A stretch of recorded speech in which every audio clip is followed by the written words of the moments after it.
Masechet Ta'anit, Daf Yud Dalet, 14. Nous commençons à la 17e ligne, Taneh Chada, Uberot Menikot.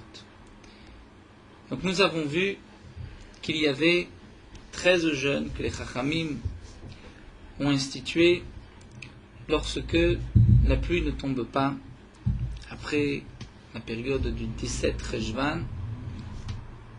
Ce sont les premiers, la pluie doit tomber le 7 Rejvan. Si la pluie ne tombe pas le 7 Rejvan, à partir du 17 Rejvan, ce sont les Yechidim et Talmidei Chachamim qui vont jeûner lundi, jeudi, lundi. Ensuite, si à Rosh Chodesh qui se lève, les pluies ne sont toujours pas tombées, le Beddin décrète 3 premiers jeûnes, lundi, jeudi, lundi. Si malgré tout la pluie ne tombe pas, il y a encore un groupe de 3 jeûnes, lundi, jeudi, lundi. Et si la pluie ne tombe toujours pas, les Chachamim ont institué 7 jeûnes, 7 taniot qui font en tout 13 jeûnes pour l'ensemble de la communauté. Là nous avons une braïta, une première braïta qui nous dit Taneh Chada Uberot ou Menikot. Les femmes enceintes et les femmes qui allaitent, mitanot barishonot, vont jeûner les premiers jeûnes. Ven mitanot bacharonot, mais ne vont pas jeûner dans les derniers jeûnes.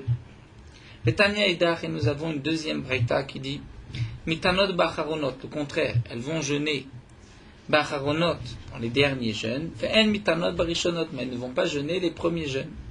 Et Tanya Idach, en mitanot lo barishonot velo bacharonot. Nous avons une troisième braïta qui vient contredire les deux braïtot et dire que En Mitanot, elle ne jeûne pas ni les premiers jeûnes ni les derniers jeûnes. Donc nous avons 3 braïtot qui se contredisent totalement.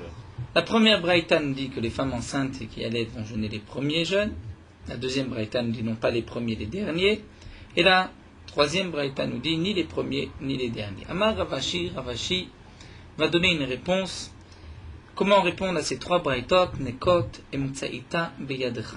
Il te suffit de prendre dans tes mains, c'est-à-dire les 3 jeûnes intermédiaires, donc pas les premiers 3 jeûnes, les deuxièmes 3 jeûnes. Et c'est à ce moment-là que les femmes enceintes et les femmes qui allaitent doivent jeûner. C'est-à-dire que les premiers jeûnes, étant donné que ce sont les premiers, les jeûnes sont encore cales, légers, on ne va pas imposer aux femmes enceintes et aux femmes qui allaitent de jeûner. Les derniers, étant donné qu'il y en a 7, c'est trop pour imposer cela aux femmes enceintes et aux femmes qui allaitent. Donc on va dire, elles sont dispensées des 7 derniers jeûnes. Elles vont donc devoir jeûner les 3 jeûnes intermédiaires du milieu. Ainsi nous allons répondre à toutes les braïtot, à ces 3 braïtot, et on va dire ainsi. Lorsque c'est marqué Rishonot v'Acharonot, c'est relatif, tout dépend par rapport à quel jeûne on discute, on parle. La première braïta nous dit Uberot ou Menikot, les femmes enceintes, les femmes qui allaitent vont jeûner les premiers jeûnes, mais pas les derniers. Ici, les premiers, c'est les 3 emtsaïm du milieu, et pas les derniers, c'est-à-dire et pas les 7 derniers.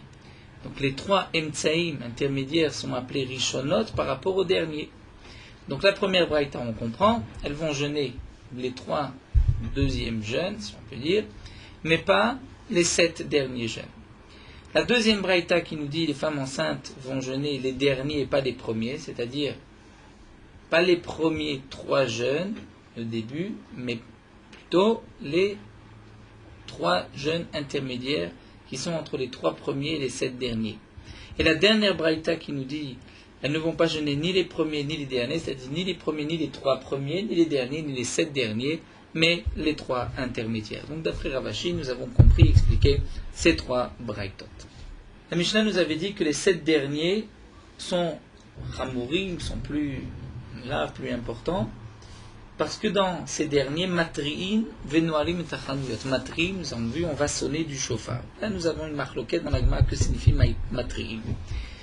Et là, chez Belou, Maëlou Yeterot Rachon, en quoi les 7 derniers sont plus.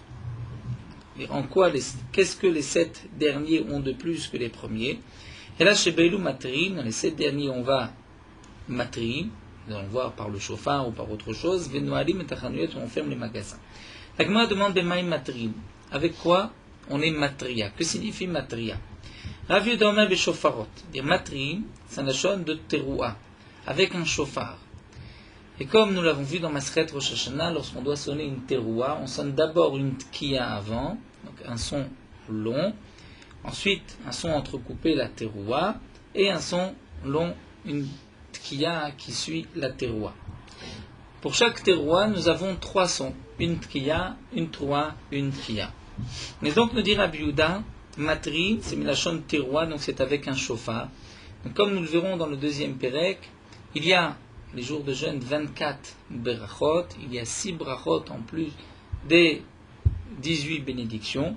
Donc pour ces 6 brachot que l'on rajoute les jours de jeûne, après chaque bracha, on va sonner du shofar, tkiya, teroua, tkiya, ce qui fait 3 sons multipliés par 6, qui fait en tout 18 sons, comme nous le verrons encore par la suite. Donc d'après Rabbi Yehuda, matrib signifie avec le shofar. Rabbi Yehuda, Berid Rav Shmuel Bar Shilat, mais Rabbi Yehuda, le fils de Rav Shmuel Bar Shilat, Meshmed de Rav, dit au nom de Rav, Amar, et a dit Be'anenu, c'est-à-dire, on va, matrib signifie, on va crier, on va implorer à Kadosh Baruch Hu, Be'anenu, nous dit Rashi, on va dire Anenu Avinu, Anenu Eloke Avraham, Anenu, Anenu Eloke Yitzhak, Anenu, Anenu Eloke Yaakov, Anenu, comme on le dit dans les Slichot, nous dit Rashi. Donc il ne s'agit pas de la Anenu, il ne s'agit pas de la bracha Anenu qu'on rajoute dans la tefila le jour de jeûne, mais de ces Anenu, des Slichot qu'on va rajouter les jours de jeûne, on va implorer, crier. Donc Matrim, c'est crier à voix haute. Donc nous avons une marloquette. Est-ce que c'est Matrim avec un shofar ou Anenu par ces Selichot, ces demandes à Kadosh Baruch Hu, réponds-nous. Dieu d'Abraham répond. Kasal Kadatar, la Gemara nous dit pour l'instant on pensait que Man d'Amar Ba'anenu, lo Amar Beshofarot. Il y avait une marloquette. Celui qui pense Anenu, il faut crier, implorer, dire des Slichot, lui ne pensait pas qu'il fallait sonner du shofar. Et inversement, Man d'Amar Beshofarot, lo Amar Ba'anenu, celui qui dit le shofar, il ne dit pas Anenu. Vatania, pourtant nous avons une braïta où nous allons voir que, a priori d'après tout le monde, on doit sonner le shofar. Puisque la braïta nous dit, donc même les Amoraïs ne peuvent pas être en marloquette avec une braïta, c'est marqué dans la braïta, En pochati misheva ta'aniyot ala tzibur. On ne fait pas moins les derniers jeûnes de 7 jeûnes sur l'ensemble de la communauté. Shebaim yutret atraot, il y a à chaque fois 18 atraot, c'est-à-dire sons de shofar. Pour les 6 berachot qu'on rajoute le jour de jeûne à chaque fois, donc on va sonner tkiya, teroua, tkiya, ce qui fait en tout 18 tekiyot, 18 terouot. Mais siman le davar, et le siman, pour ne pas te tromper, est-ce que cette atra c'est une tfila ou une tkiya? Eh bien la braïta nous dit Yericho. Puisque Yericho, les Bnei Israël ont sonné du shofar comme c'est marqué dans le pasuk. Donc nous voyons de cette braïta qu'on doit sonner du shofar le jour de jeûne. Yericho, shofarot ave. Et Yericho, c'était donc le shofar qu'on sonnait. Si c'est ainsi, nous avons Tiyufta leman d'Amar be'anenu, nous avons une tradition contre celui qui a dit be'anenu, on va simplement dire des slichot, implorer à Kadosh Baruch Hu be'anenu. Alors la Gemara reprend.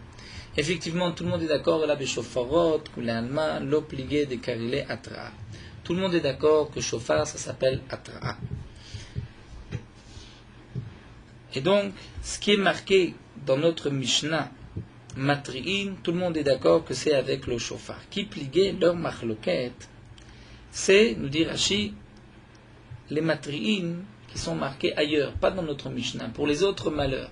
Comme nous le verrons, même lorsqu'il y a un autre malheur, c'est-à-dire pas seulement une année de sécheresse où la pluie ne tombe pas, mais il peut y avoir une sorte de malheur sur le clan d'Israël qui tombe, il faut aussi jeûner, et il y a aussi des atraot, c'est marqué matri'im. Alors que signifie matri'im à propos des autres malheurs? Là nous avons une marloquette, est-ce que c'est anenu ou bien encore le son du shofar? Donc l'Agma nous dit qu'il pliguait, c'est pas les jours de jeûne pour la pluie, mais c'est en général pour les autres malheurs, anenu. Mal savar car il est atra, donc l'un pense qu'anenu ça s'appelle atra, c'est l'explication de matri'im. Mal savar le car il est atra, et l'autre pense que non, ce n'est pas matri'im. Anenu, ce n'est pas matri'im. Alors la Gemara continue et nous dit que le man d'Amar Ba'anenu Cholshken Beshofarot, celui qui dit que Matri'im c'est Anenu, donc à plus forte raison qu'on doit sonner du shofar. Mais le man d'Amar Beshofarot, mais celui qui dit qu'il faut sonner du shofar, donc nous dit la Gemara Val Ba'anenu lo, mais il pense qu'on ne dira pas Anenu, ça ne s'appelle pas Matri'im. Vatania pourtant, nous allons voir dans une autre braïta, ou même pour d'autres malheurs, il y a matriin par anenu. C'est marqué Usha culminé pour aniyot, pour tout autre malheur à metragushot qui peut arriver dans le monde, kegon comme par exemple chikrouch. Si les gens sont frappés d'une épidémie, ils ont besoin de se gratter comme Hashindin Tacher Bakotel, se frotter contre le mur, ou Chagav, une épidémie une maca de sauterelles, zevouv, de mouches, tsira, d'abeilles, de guêpes, veitushim, des moustiques, Rachidi, les moustiques rentrent dans les yeux et dans le nez. Donc il y a là même un danger. Veshiluach nechashim, ou bien si on est envahi de serpents, ve'akravim ou de scorpions. Dans ce cas-là, nous dit la Braïta, pour tous ces malheurs, lo ayu matri'in, on n'était pas matri'in, entre guillemets, et la tsoakim, mais on criait, on implorait. Donc nous dit la Gemara, puisque c'est marqué tsoakim, donc tseaka, c'est avec la bouche. Tseaka, on crie, on implore avec la bouche. Donc atra'a ne signifie pas avec la bouche, puisque sinon, ça s'appelle tsoakim. Donc midi tseaka BP, alors donc atra, c'est obligatoirement be shofarot. Donc on voit que puisque tseaka c'est avec la bouche, donc matra'a c'est certainement avec le shofar. Donc nous voyons de cette braïta que atra'a c'est be shofarot, que atra'a c'est avec le shofar. Et donc la question est d'après le Mandé Amar qui dit que anenu, matrim c'est anenu. On voit que non, matrim ce n'est pas anenu, matrim c'est le shofar. Il y avait même une girsa qui rajoute juste avant Ve'atania, qui reprend Ve'anenu mikarile atra'a. Est-ce que anenu ça s'appelle une atra'a? Pourtant nous voyons dans la braïta que atra'a c'est avec le shofar et pas avec anenu, pas avec la bouche, pas en criant, en implorant. Alors l'Agma répond Tanaï, c'est effectivement une machloket Tanaï. Une machloket Tanaï, nous allons voir le dernier Tanaï ici qui pense que pour tous les autres malheurs, donc ce n'est pas avec la tra'a, ce n'est pas avec la bouche, mais avec le shofar, c'est une machloket Tanaï de Tanya, comme c'est marqué dans la Braïta. Alelu matrim beshabbat. Voici les cas pour lesquels on va même matrim, entre guillemets, le jour de Shabbat, on va faire une atra'a. Al-Ir, Shekifwa Gayes, sur une ville qui a été encerclée par une armée qui a levé un siège sur une ville. Onar, ou bien un débordement de fleuve. Ve'al Sfina, Ametorefet Bayam, ou bien sur un bateau qui est en train de vaciller dans la mer et qui va bientôt couler. Il y a un danger de mort pour tous ceux qui sont là-bas. Donc pour tout cela, matrim du Shabbat, on peut faire une atra'a le jour de Shabbat. Rabbi Yossé Omer, l'Ezra valoletzaka. Rabbi Yossé n'est pas d'accord avec Tanakama et pense qu'on peut crier, implorer pour appeler de l'aide, mais l'oletzaka, on ne peut pas prier, on ne peut pas implorer à Kadosh Baruch Hu pour cela le jour de Shabbat. Pour quelle raison? Rashi nous dit, étant donné qu'on n'est pas sûr que notre tfila va être acceptée dans ces cas-là, donc on n'a pas le droit de crier, d'implorer à Kadosh Baruch Hu le jour de Shabbat, de cette manière de profaner Shabbat par ces tseakot et ces tfilot, puisqu'on n'est pas sûr que par la tfila, ces malheurs vont s'arrêter, cette armée va partir, ou bien le bateau va retrouver son équilibre. En tout cas, nous voyons de cette braïta que d'après Rabbi Yossé, qui nous dit l'Ezra va l'oletseaka, dire on peut faire une matri'in, le matri'in, la c'est l'Ezra pour appeler de l'aide, mais pas l'etseaka. Donc d'après Tanakama, matri'in, c'est même l'etseaka. Donc on voit que le terme matri'in, ce n'est pas avec un shofar, mais c'est simplement en criant, en implorant à Kadosh Baruch Hu, puisque nous dit la Gemara, Bemaï, par quoi il est ma beshofarot, c'est avec un shofar, shofarot beshabbat mishare, est-ce qu'on a le droit de sonner du shofar Shabbat, et la lave be'anenu, donc il est évident qu'il s'agit de anenu, implorer à Kadosh Baruch Hu par la tefila de anenu, vekarile atra'a, et on voit que le Tana considère que anenu c'est atra'a, c'est appelé matrim beshabbat, donc nous avons ici un Tana qui nous dit Mefourage que Matrim c'est Be'anenu, pas cette tfila de Anenu, donc Anenu Eloke Avraham les Slichot, et non pas par le chauffard. Donc la conclusion de la Gemara, Shma Mina, c'est que c'est une marloquette Tanaïm que signifie Matrim pour les autres malheurs, comme la Gemara l'avait dit, est-ce que c'est avec un chauffard ou bien simplement Be'anenu, dire on va crier, dire les Slichot, Anenu Eloke Avraham Anenu. La Gemara continue, nous raconte Beshene de Rabbi Yehuda Nessia, dans les années de Rabbi Yehuda le Nassi, avec Sahara, il y avait une souffrance sur le cas d'Israël, c'est-à-dire il y avait d'autres malheurs, pas les malheurs de la pluie. Gazar Tlat Esre Ta'aniyot, il a décrété 13 Ta'aniyot. Velo Yane. Et les Bnei Israël n'ont pas été répondus. Ça va, les Mixart fait. Il a voulu rajouter encore d'autres jours de jeûne. Amale Rabbi Ami lui a dit Amrouen Matrim Tatsibur Yuter Midai. Rabbi Ami, tu ne peux pas instaurer d'autres jeûnes, puisque c'est marqué, on ne va pas fatiguer, c'est-à-dire rajouter sur le tzibour plus que ce qu'il en vaut. Donc on s'arrête à 7 taniyot, c'est-à-dire on s'arrête en tout à 13 taniyot, mais on ne rajoute pas d'autres jours de jeûne. Amar Rabbi Abba Berid Rabbi Baraba, Rabbi Abba, le fils de Rabbi Baraba, dit que Rabbi Ami de Avad, de Garmé ou de Avad. Ce que Rabbi Ami a dit, qu'il ne faut pas rajouter sur les 13 jeûnes, en vérité, c'était dans son intérêt qu'il a dit cela. Le Rashi, il ne voulait pas jeûner, donc il a dit on ne rajoute pas sur ces 13 jours de jeûne. Et là, en vérité, voici ce que Rabbi Chia Baraba a dit au nom de Rabbi Yochanan, Lo shanu ila likshamim. Ce qui est marqué que après les 13 jeûnes, on ne peut pas imposer sur la communauté d'autres jeûnes, c'est seulement pour les pluies. Aval eshar mine pour aniot mitanim ve olchim. Mais pour les autres malheurs, on jeûne et on continue Hachianu minashnaim jusqu'à ce qu'on va être répandu du ciel. Tanana me'achi, nous avons même une braïta qui nous dit que Shamru Shalosh, Shamru Sheva, lorsqu'on a dit 3 et ensuite 7 Taniot, le Amru Lekshamim, ceci n'a été dit que pour les pluies, aval les charminé pour Aniot, mais pour tous les autres malheurs, Mitanim ve'ochim Hachianu, on va jeûner jusqu'à ce qu'Akadosh Baruch Hu va répondre à nos téphilotes. Lema tevet yufte de Rabbi Ami, donc nous dit la Gemara, puisque là nous avons une braïta, donc c'est une question contre Rabbi Ami, puisque Rabbi Ami a dit, après les 13 jeûnes, on ne va pas instituer d'autres jeûnes. Là on voit que on continue pour d'autres malheurs, et dans le cas de Rabbi Yehuda Nessia, ce n'était pas un problème de pluie, c'était un autre malheur, comme Rachid explique. Donc, nous dit la Gemara, peut-être que là nous avons une question contre Rabbi Ami. Amar lecha Rabbi Ami répond, ce n'est pas une question, pourquoi Tanaï, c'est une marloquette Tanaï. Est-ce que pour les autres malheurs, on continue après ces 13 jeûnes? Des Tania, comme c'est marqué dans une braïta. On ne décrète pas plus de 13 jeûnes sur l'ensemble de la communauté, puisqu'il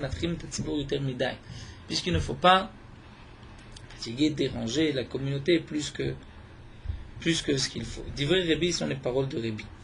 Rabban Shimon Gamliel Omer, l'homme inachem nous est. Rabban Shimon Gamliel nous dit, ce n'est pas là la raison, ce n'est pas une question de tira, de fatigue, de déranger le tzibour.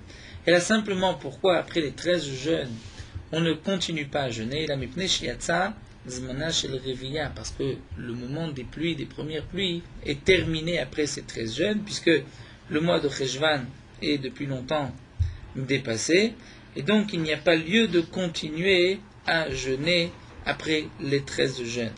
Donc on voit que d'après Rabban Shimon Gamliel, il n'y a pas un problème de tira sur le tzibour, on peut rajouter autant de jeûnes qu'on veut, simplement pour la pluie, après les 13 jeûnes, ce n'est plus le moment des premières pluies, donc ça ne sert à rien de prier, de jeûner encore plus de 13 jeûnes. Donc là nous avons notre marloquette Tanaïm, d'après Rébi, après 13 jeûnes, on ne rajoute pas de jeûne, donc ça voudrait dire pour tout malheur, sur la pluie ou autre chose. D'après Rabban Shimon Gamliel, pour la pluie, on ne rajoute pas plus de 13, parce que le zman des premières pluies est terminé, mais pour les autres malheurs, on peut rajouter au-delà des 13 jeûnes. Les Mefarshim posent une question sur Rashi, et sur Tosfot aussi. Si, comme nous dit Rashi, d'après Rabban Shimon Gamliel, le zman de la Révia, des premières pluies, est terminé, puisque c'était au mois de Cheshvan, il y a un petit point qu'on ne comprend pas, puisqu'on ne devrait pas du tout jeûner, puisque les premiers jeûnes, comme nous l'avons vu dans la Mishnah, commencent dès le premier qui se lève. Donc on a déjà fini la période de Cheshvan avant de commencer les 13 jeûnes. Certains rapportent le pirouge de Rabbeinu Gershon. Rabbeinu Gershon explique que le Zman Revia, il ne s'agit pas en vérité de Cheshvan, mais la majorité des pluies dans l'année se termine, si on peut dire, à tout Bishvat, au mois de Shvat, nous avons déjà passé la majorité des pluies de l'année. C'est la raison pour laquelle l'Agma nous dit que c'est Shvat, Rosh Hashanah, Lilan, puisque Rov Gishme Shana, la majorité des pluies de l'année sont déjà passées au mois de Shvat.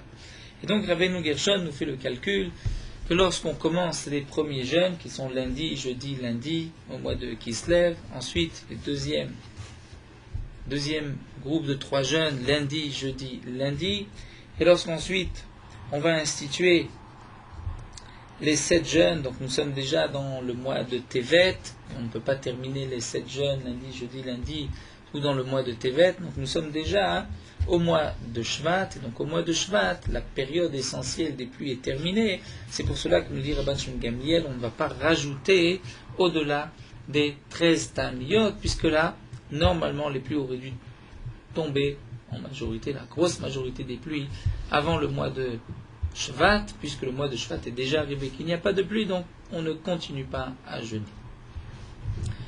La Gemara continue, Shalchoulé bene Ninve les Rebi. Les habitants de Ninve ont posé la question à Rebi. Kegon Anan, par exemple nous, habitants de la ville de Ninve, d'Afilu betkufat Tammuz bainan mitra. Même en été, pendant la Troufat de Tammuz, du mois de Tammuz, nous avons besoin de pluie. Et René Avid, comment va-t-on faire pour demander la pluie? Est-ce que on va dire Tentalumata ki chidim daminan? Est-ce qu'on ressemble à des particuliers? Et un particulier, lorsqu'il doit demander quelque chose, c'est dans la tefila de Shomea Tefila, dans la bracha de Shomea Tefila du Shmoneh Esrei qu'il va intercaler sa demande personnelle.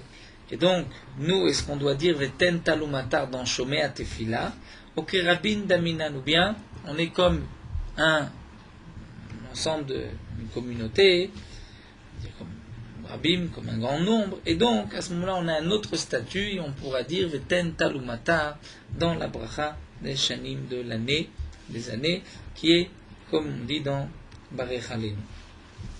Alors, est-ce que Yichidim Daminan ou Bishomea Tfila, est-ce qu'on est comme des particuliers, donc c'est une demande personnelle qu'on va devoir intercaler dans Shomea Tfila, Ok Rabim Daminan, et c'est dans Birkat Hashanim. Shalach Lehu, il leur a envoyé, donc Rébi a répondu aux habitants de Ninvé, qui Yichidim Damitu ou Bishomea Tfila, vous êtes comme des particuliers, c'est une demande personnelle, et donc vous devez l'intercaler tentalomata dans Shomea Tfila. Métivé l'agma objecte, Amar Rabbi Yehuda nous dit, et Matai, dans quel cas? Dans quel cas le Seder des Ta'aniyot que nous avons vu tous ces jeunes, Bisman Shashanim Kitikuna, lorsque les années sont comme elles doivent l'être. C'est-à-dire, nous dit Rashi, les saisons suivent les mois de l'année, la moisson c'est en Nissan, on va semer en Cheshvan, et il n'y a pas là de changement. Israël shrouim aladmatam, et le clan d'Israël habite en Eretz Israël. Aval bizman azé, mais de nos jours, akol lefi hashanim, puisqu'aujourd'hui les années ont changé, les périodes ont changé après la destruction du Beth Amikdash, et donc tout dépend des années. Si les années, cette année a besoin de pluie, eh bien on pourra demander de la pluie. Akol lefi hamekomot, tout dépend des endroits, comme par exemple Ninvé. S'il y a un besoin de pluie même en été, eh bien on demandera la pluie. Akol lefi azman, et tout dépend du temps. Donc nous voyons ici de cette braïta que le Seder des Taniyot, c'est-à-dire juste en hiver, ça dépend des endroits. Mais si nous sommes dans un endroit comme Ninvé, où il y a un besoin de pluie même en été, donc on doit demander la pluie. Amarle, il lui a dit, Matnita ramit alia de Rebi, tu rapportes une braïta contre Rebi, comme si tu viens poser une question d'une braïta contre Rebi. Rebi Tana ou Palik, Rebi est un Tana, et lui-même peut être en marloquette avec une braïta. Maïave Allah, nous dit l'Agma, mais quelle est la conclusion, quel est le din? Rav Nachman Ama Birkat Hashanim. Rav Nachman nous dit qu'on va intercaler cette bracha Tentalumata dans la bracha des Shanim, comme si c'était Rabim, tout le clan d'Israël qui a besoin de pluie. Rav Shatama Beshomea Tfila. Rav Shat nous dit, c'est Beshomea Tfila comme une prière personnelle d'un particulier. Dans Shomea Tefila. Reprenons la Mishnah, nous avons vu que pendant ces jours de jeûne, les 7 derniers jours de jeûne, puisque ce sont des jeûnes importants, lundi, matim chashira, à la tombée de la nuit, on pourra entrouvrir le magasin.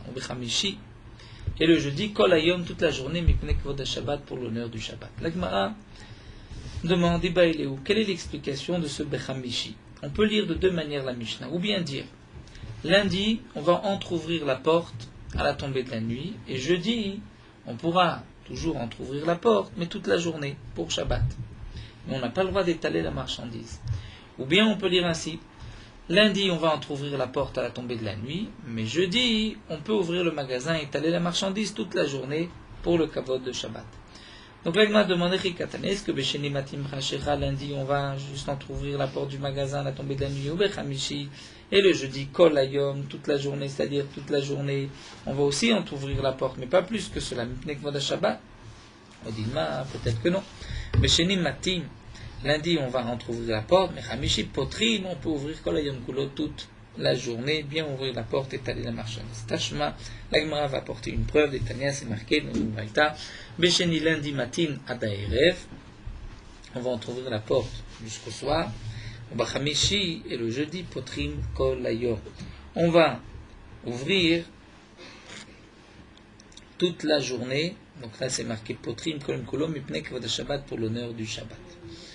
D'après une girsa, on lit Besheni matin adaerev, non pas adaerev, mais les eterev, puisque adaerev jusqu'au soir, c'est un peu difficile. Dans la Mishnah, c'est marqué Im Chashera, le soir.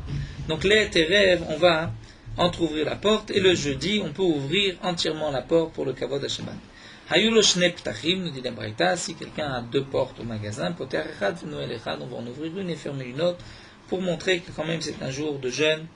On est en Tsahar, puisque la pluie ne tombe pas. Yalo Itztaba, si quelqu'un, comme une Itztaba, nous dit Rashi, une chaise devant son magasin, donc là le magasin n'est pas vraiment ouvert vers le domaine public.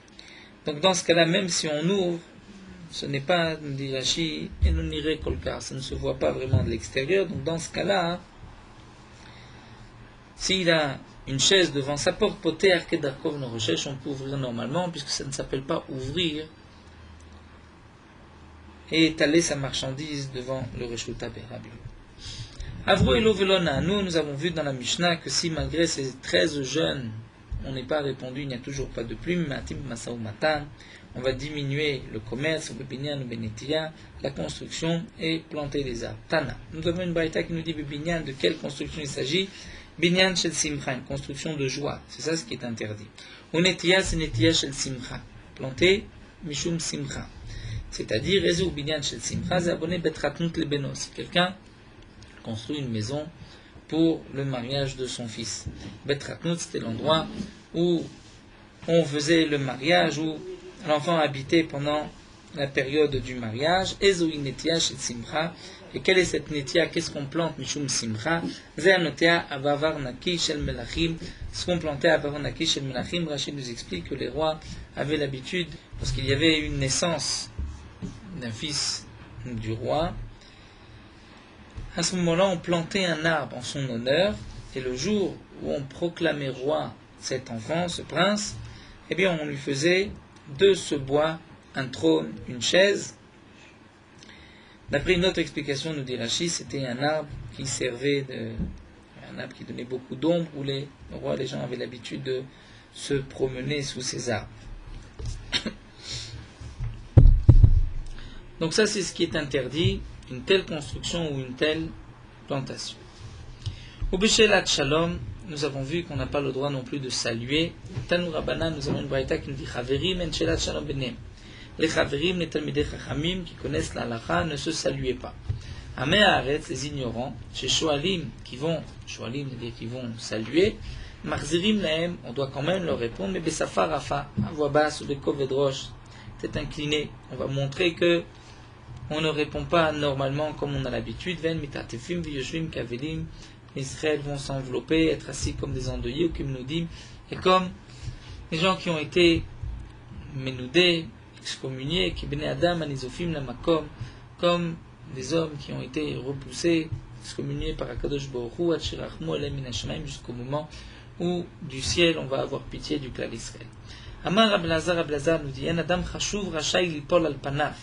Un homme important n'a pas le droit, Lipol al Panav, dire de tomber sur sa face, dire d'implorer Akadosh Baruch Hu de cette manière, sauf s'il est sûr d'être répondu comme Yoshua bin Nun. C'est-à-dire, nous explique Rashi, si un homme important va se mettre sur sa face, implorer à Kadosh Baruch Hu en public, et que du ciel on ne lui répond pas, les gens vont se moquer de lui. On dit, tiens, il pensait qu'il était important qu'on allait répondre à cette fille-là, voilà, il prie, on ne répond pas. Donc un homme n'a pas le droit, sauf s'il sait qu'il va être répondu comme Yoshua bin Nun, comme c'est marqué Shnema, Vayomer Hashem el Yoshua, Hashem dit à Yoshua, Kumlach, lama ze'ata nofel al panecha, pourquoi tu tombes, pourquoi tu t'inclines sur ta face. Donc à ce moment-là, Kadosh Baruch Hu a répondu à Yoshua. Il lui a dit maintenant tu peux te lever. Famar Rab Elazar nous dit un Adam Chashuv Rachai d'Achgor Sak. Un homme important n'a pas le droit non plus de s'habiller, de se vêtir d'un sac, comme c'était l'habitude à l'époque, mais d'un sac qui était fait de poils de chèvre au moment des jeûnes, et là Imken Nenak Yoram ben Achav. Sauf s'il est sûr d'être répondu comme Yoram, le fils de Achav. Shenema, comme c'est marqué dans le Pasuk, Vaikishmoa Melech et Divrei Aisha, lorsque le roi a entendu les paroles de la femme, Vaikra et Begadav, il a déchiré ses habits, vous ouvert à la Choma, et c'est marqué dans le Pasuk, Vayara'am Veine Asak al Besaro Mibait, que le sac était sur sa chair. Donc on voit que Yoram mis ce sac comme Teshuvah pour implorer à Kadosh Baruch Hu, et Hashem lui a répondu. C'était à l'époque où il a jeûné pour la famine, et ensuite l'abondance est arrivée. Donc on voit que si ce n'est un homme qui est sûr d'être répondu, il n'a pas le droit de le faire, puisque sinon on risque de se moquer de lui. Vamar Rab Elazar nous dit, puisqu'on a rapporté une mémoire de Rab Elazar, on continue, Lo akol bekriya velo akol benefila. C'est-à-dire pas tout le monde est répondu par une simple kriya, déchirer ses habits, et pas tout le monde par une nefila.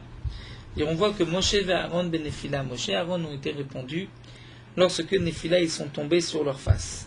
Et Yoshua et Kalev, qui n'étaient pas aussi méritants, aussi chashuvim, importants que Moshe et Aaron, n'ont pas mérité d'être répondus par une Nefila, ils ont dû déchirer leurs habits. Comme c'est marqué dans le Pasuk, Moshe et Aaron benefila, dirtiv, c'est marqué dans le Pasuk, Vaipol Moshe et Aaron alpnem, Moshe et Aaron sont tombés sur leur face.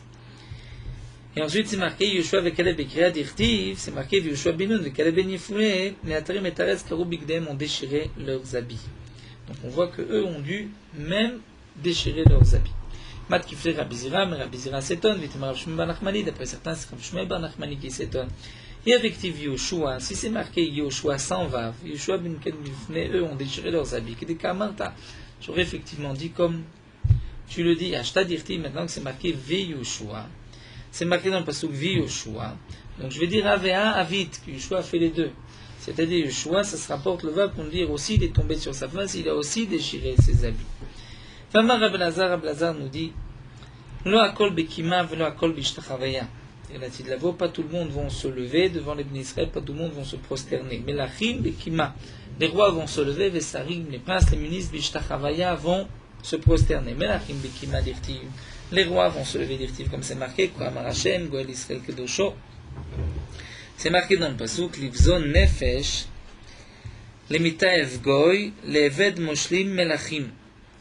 C'est-à-dire, Rachid nous explique, Livzon nefesh, c'est-à-dire pour les bénis Israël qui étaient bézouïm, qui étaient déshonorés, qui étaient rejetés, et que des esclaves étaient devenus les maîtres des bénis Israël, et bien pour cela, Melachim Yiru Vakamu, les rois vont voir les Bnei Israël dans toute leur splendeur et vont se lever, Sarim et les princes, les ministres, Vishtachavu, et vont se prosterner.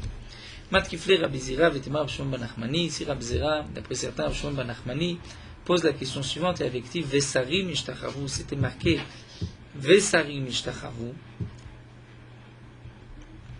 avec un Vav. Donc effectivement, on aurait pu dire que des Kamarta, comme tu as dit. Mais Ashta dirtiv sarim veishtachavu, c'est que les sarim vont faire les deux. Ha ve'avud. Et ils vont se lever, et aussi ils vont se prosterner. Tout le monde va se lever, et les sarim vont aussi se prosterner. Amar Rav Nachman bar Yitzhak. Rav Nachman bar Yitzhak me dit, Afani Omer, je dis aussi, Lo akol leora velo akol le simcha. Pas tout le monde aura le droit au rein, cette lumière, et pas tout le monde a la joie. Tzadikim leora, misharim le simcha. Les tzadikim, c'est les ora, à la lumière, et les sharim, ceux qui sont droits, Rachid nous dit, c'est une darga au-dessus des tzadikim, eux auront droit même à la simcha, à la joie. Tzadikim leora dirtiv or zaru à la tzadik, la lumière pour le tzadik, la tid lavor, la mabav, les sharim, simcha dirtiv ou l'ishrelev, simcha, pour ceux qui sont droits du cœur, auront droit à la simcha. Hadran alach mematai. On a terminé le premier Perek, commençons Bezrat Hashem, le deuxième Perek, c'est der Tanya. Meorot ha'alacha daf yuddalet.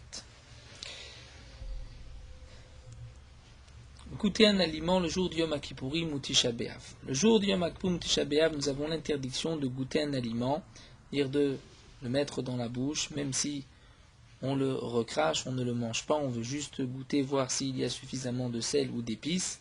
C'est interdit Yom Kippourim et Tisha B'Av. Bien que pour un jeûne particulier, nous avons vu que c'est permis. Mais là, c'est interdit parce que la Torah nous a interdit même le profit des aliments et pas seulement de manger ou de boire. Concernant les autres jeûnes, c'est une marloquette entre le Shulchan Aruch et le Rama. Le Shulchan Aruch permet les autres jeûnes comme le 17 Tammuz, le jeûne Gedalia, Tanit Esther ou le 10 Tevet de goûter un aliment et de le rejeter. Mais le Rama lui rapporte l'avis de certains poskim qui sont mahmirim et qui pensent que même les jours de jeûne, on n'a pas le droit de goûter un aliment et de le rejeter.